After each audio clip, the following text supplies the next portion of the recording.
use deferred value. 아까 use transition에서 자꾸 나왔던 거죠. UI 일부의 업데이트를 지연시킬 수 있는 후기입니다. 네, 지연된 버전의 값을 가져옵니다.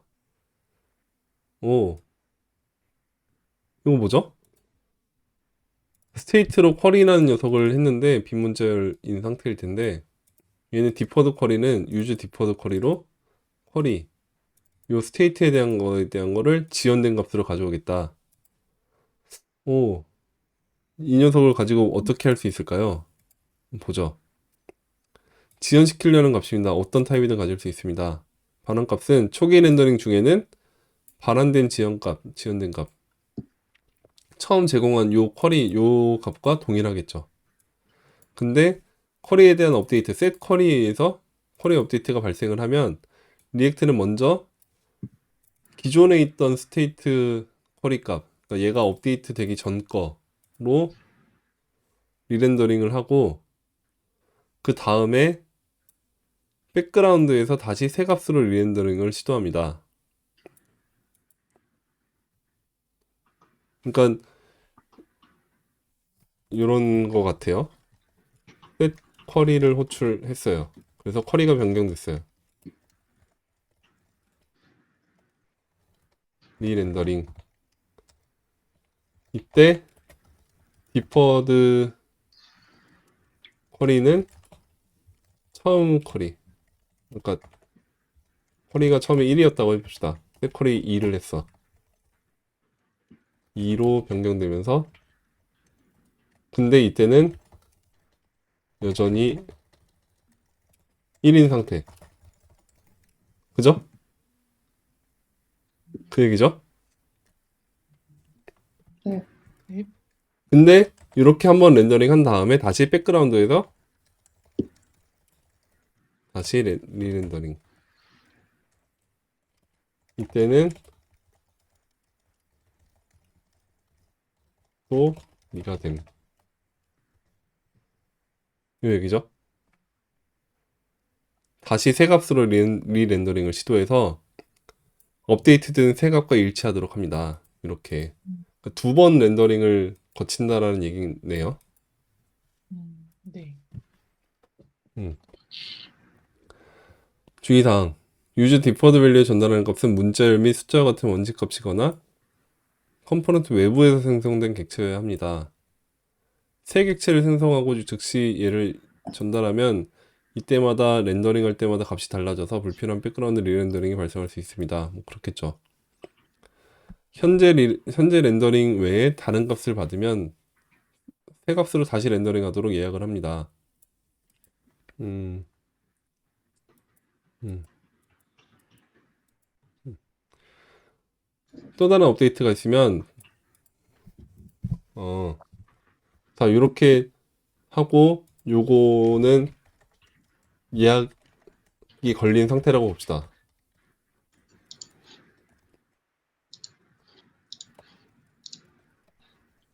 그죠? 음, 자, 처음에 쿼리가 1이었는데 새 쿼리를 호출했어요. 2로. 네. 그러면 리액트가 2로 변경해라라는 거에 의해서 다시 리렌더링을 일으킬 때 이때 디퍼드 쿼리는 여전히 1인 상태죠. 네. 그리고 1을 다시 2로 바꾸기 위해서 리렌더링을 예약해 놓은 상태죠. 근데 네. 이 예약해 놓은 상태에서 다음번 리렌더링이 일어나기 전에 다시 사용자가 셋 쿼리를 3으로 해요. 이랬을 땐 어떻게 되느냐? 이때는 요 예약이 위에 있던 예약이 무시가 되고 앞선 예약은 무시되고 그냥 3으로 먼저 변경되면서 리렌더링을 일으키죠. 디퍼드 쿼리는 여전히 1인 상태이고 다시 3으로 변경되도록 예약을 한다는 거겠죠. 음, 그러고 나서 아무 일이 없으면 3으로 리렌더링을 하겠죠. 음, 그 얘기인 것 같아요. 네. 지연된 값을 받는 속도보다 사용자 인풋의 값을 입력하는 속도가 더 빠를 경우 입력을 멈춘 후에만 다시 렌더링 됩니다. 여기죠. 네. 서스펜스와 통합됩니다. 그래서 UI가 일시 중단되면 폴백이 표시되지 않습니다. 기존에 지연된 값이 계속 표시가 됩니다. 그 자체로 추가 네트워크 요청을 방지하지 않습니다. 이 자체로 인한 고정된 지연은 없습니다. 그러나 이벤트로 인한 업데이트는 백그라운드 리렌더링을 중단하고 우선순위를 갖습니다. 사용자 이벤트에 대해서는 우선순위가 이거보다 디퍼드 밸류에 대한 리렌더링보다 앞선다. 네, 이 유즈 디퍼드 밸류를 이용하면 오래된 콘텐츠를 표시할 수 있게 지연을 시킬 수 있게 하는 녀석이겠네요. 그래서 여기서 요 디퍼드 쿼리라는 녀석을 넣어놓고 보면 처음에는 사용자가 제공한 처음 값, 이 쿼리 값과 그대로 동일한데 값이 변경이 되면 지연된 값은 뒤처지게 됩니다. 그래서 뒤처진 상태로 일단 보여지다가 새로 온 값으로 다시 보여지게 되겠죠. 언제 유용한지를 보면 릴레이나 넥스트.js처럼 예, 서스펜스를 지원하는 프레임워크를 사용해서 데이터를 가져올 경우에 이게 무슨 말이죠? 데이터 가져오기 이런 겁니다. 저는 이제 리액트 쿼리를 예로 들고 싶은데 유저 쿼리를 하면 IDS가 변경이 되면 얘가 패치를 다시 호출할 거예요. 음, 그러면 그 패치한 응답 결과가 데이터에 반영이 될 거예요. 음, 근데 리턴에서 뭐 데이터.점 맵을 돌려서 아이템 해서 뭐 이렇게 렌더링을 하겠죠. 네. 네, 이런 부분이 있는데 처음에는 데이터가 예를 들어서 뭐 배열이 한 개만 있다고 해봐요. 그러면 배열이 한 개인 상태로 있는데 아이디가 변경이 됐어. 뭐 어떤 요청에 의해서 아이디 변경을 했어. 그러면 패치를 할 거잖아요. 네. 그럼 패치를 하고 응답이 올 때 데이터가 변경이 되면 그제서야 여기가 반영이 될 겁니다. 근데 그 전까지는 기존 값이 그대로 보여지게 한다는 거죠. 이게 지금 그렇게 알아서 동작이 되고 있을 거예요, 원래. 리액트 쿼리가 그렇게 하고 있어요. 그러니까 이게 스테일 와일 뭐 리밸리데이트 그 SWR도 그런 개념이고 스테일 여기가 그런 말이 나오는데 지연된 값이 기존 값. 네, 스테일 콘텐츠라고 하죠. 옛날 콘텐츠를 새로운 콘텐츠가 오기 로딩 중에는 새로운 콘텐츠 대신에 옛날 콘텐츠를 그대로 보여주겠다 라는 개념이 이런 개념입니다. 이렇게 이즈 패칭 이런 거 쓰고 있으면 이즈 패칭인 동안에는 옛날 데이터가 보여지고 이즈 패칭이 펄스가 되면 데이터가 완료가 되면 그제서 바뀐 데이터가 여기 알아서 들어오게 돼요.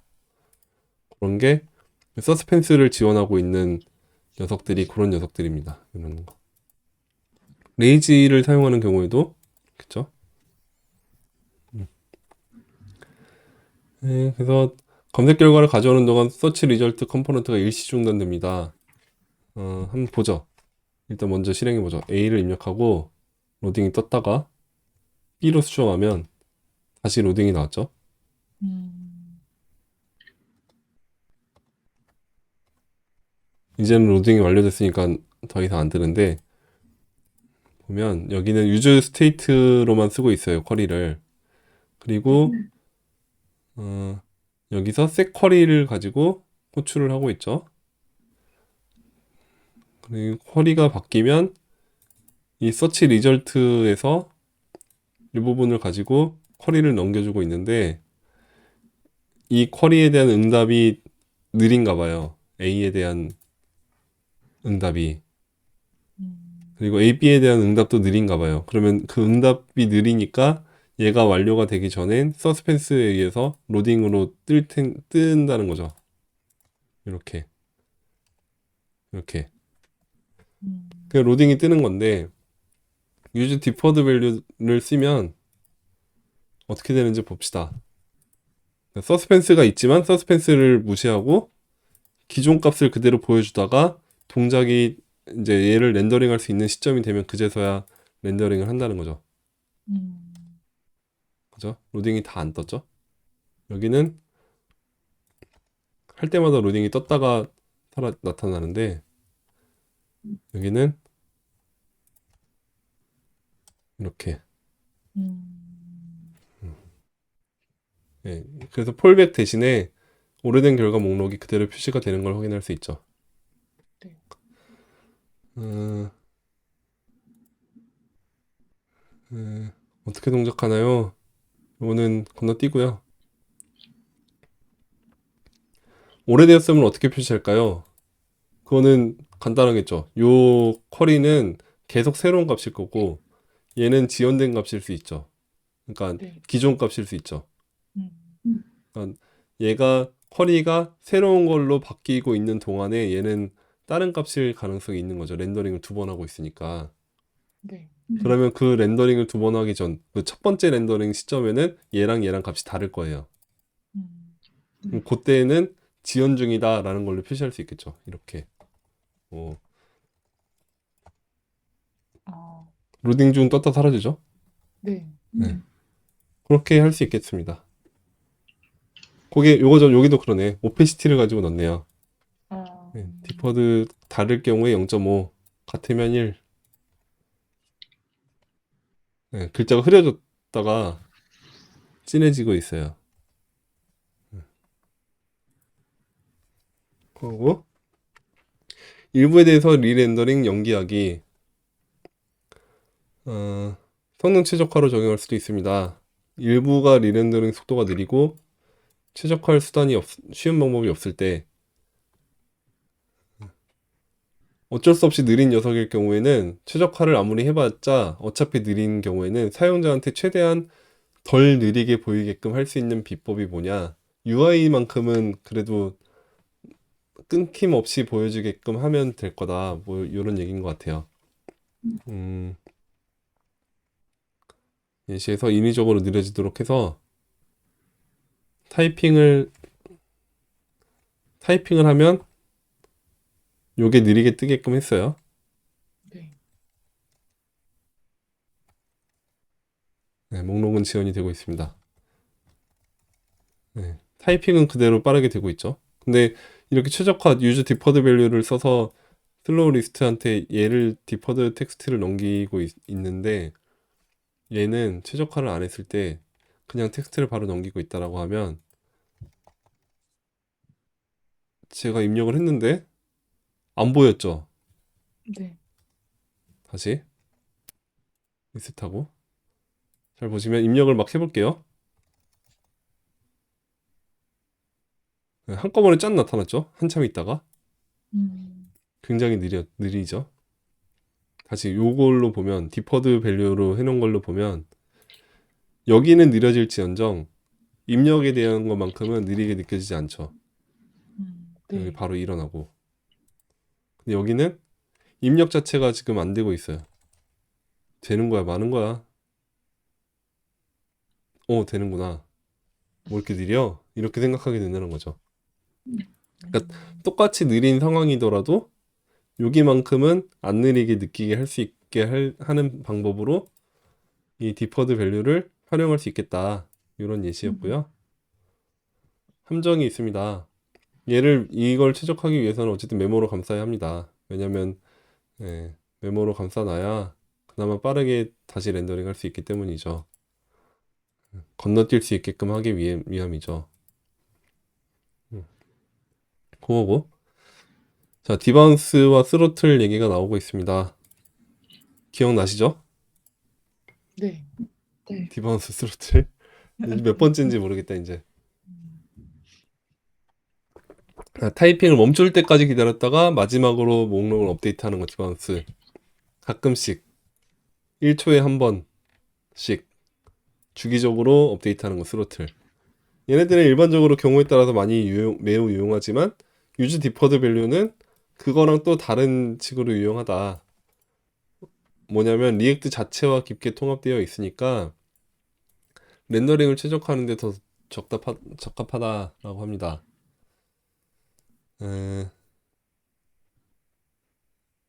고정된 값을 선택할 필요가 없습니다. 그러니까 디바운스나 스로틀은 뭐 0.3초, 뭐 1초 이런 식으로 얼마나 지연할지, 얼마나 기다릴지 이런 거를 값을 고정적으로 제공을 해야 돼요. 근데 이 유즈 디퍼드 밸류는 사용자의 기기 성능에 따라서 알아서 지연을 발생시키고 언제까지 지연할지도 그 기기 성능에 따라서 다 다르게 판단할 수 있다는 거죠. 렌더링이 가능한 시점까지만 지연을 할 거니까. 그죠? 그 얘기입니다. 네. 네.